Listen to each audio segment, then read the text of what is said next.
রাজ্যে আরও এক বিএলওর মৃত্যু। এসআইআর চাপে আজ ভোররাতে অসুস্থ হয়ে পড়েন তিনি। সকালে মালদা মেডিকেল কলেজ হাসপাতালে মৃত্যু হয় আবুল বরকত নামে ওই স্কুল শিক্ষকের, যিনি সুজাপুর বিধানসভার বামুনগ্রাম 153 নম্বর বুথের বিএলও ছিলেন। আত্মীয়দের অভিযোগ, ওই বুথে 579 জনের নাম বিচারাধীন এসেছে। তাদের ডকুমেন্টস কিভাবে বিচারকদের বোঝাবেন সেই নিয়ে চাপে ছিলেন তিনি। এমনকি তার অভিযোগে যাদের নাম বিচারাধীন রয়েছে তারা বাড়িতে এসে হুমকি দিতেন। সারা রাত বসে কাজ করতে হতো তাকে, সেই কারণে অসুস্থ হয়ে পড়েন তিনি এবং মৃত্যু হয়। সংবাদটি নিবেদন করছেন স্বস্তিলোক উৎসব ভবন, গঙ্গারামপুর, দক্ষিণ দিনাজপুর। বাবার টেনশন বলতে এসআইআর কাজটার প্রচুর চাপ ছিল। এই বিডিও অফিসে জমা করো, আবার আসো বাড়িতে। ধরুন যে এখন তো রমজানের টাইম, সকালবেলায় ভোরবেলা 5টা সাড়ে 5টাতেই কাগজ নিয়ে হাজির। এখন কিছু কিছু লোকের ডকুমেন্টস ধরেন নেই, ওদের অত্যাচার। সারা রাত আবার পেপার ঠিক করতে ধরুন 1টা 1:30, গত রাত্রে হয়তো 1:45, 1:35 অবধি আমি জাগাই দেখেছি। তারপর আমি ঘুমিয়ে গেছি, বাবা জেগেই আছে।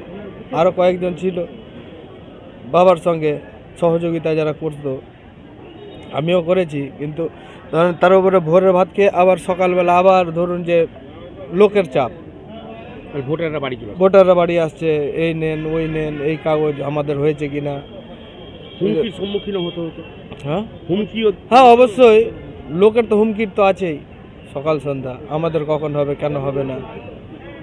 সর্বোত্তম সুযোগ সুবিধে রয়েছে আতিথেয়তায়।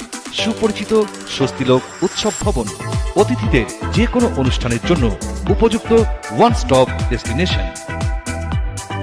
আমরা আপনার বিশেষ অনুষ্ঠানটিকে অবিস্মরণীয় করে তুলি।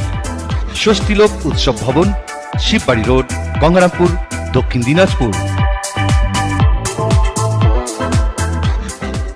সুজাপুর বিধানসভার 153 নম্বর বুথে কর্মরত এক বিএলও মারা গেছেন। প্রত্যেক মৃত্যুই দুর্ভাগ্যজনক। তৃণমূল কংগ্রেস অভিযোগ তুলেছে এর জন্য বিজেপি নাকি দায়ী। এর জন্য কেউ যদি দায়ী থাকে সে একমাত্র রাজ্যের শাসক দল তৃণমূল কংগ্রেস।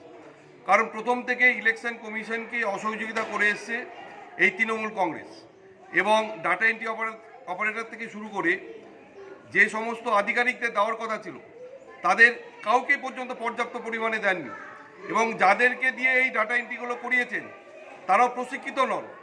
এবং সেই কারণে যারা যারা বিএলও আছেন তাদের উপর মানুষের প্রেশার বাড়ছে। তাই এই দায় থেকে তৃণমূল কংগ্রেস কখনোই নিজেদেরকে সরাতে পারবে না। এর দায় এবং দায়িত্ব, প্রত্যেকটা মৃত্যু দায় এবং দায়িত্ব তৃণমূল কংগ্রেসকে নিতে হবে। এটা তো টোটাল বিজেপির এজেন্ডা। বিজেপি মদতপুষ্ট নির্বাচন কমিশন জ্ঞানেশ কুমারের নেতৃত্বে যে অমানুষিক চাপ রাজ্য প্রশাসন এবং রাজ্য সরকারি কর্মচারীদের উপর করেছে, তারই প্রতিফলন আজকে সুজাপুরের বামনগ্রামের 153 বুথের অকাল মৃত্যু। ব্যুরো রিপোর্ট, উত্তর বাংলা সংবাদ।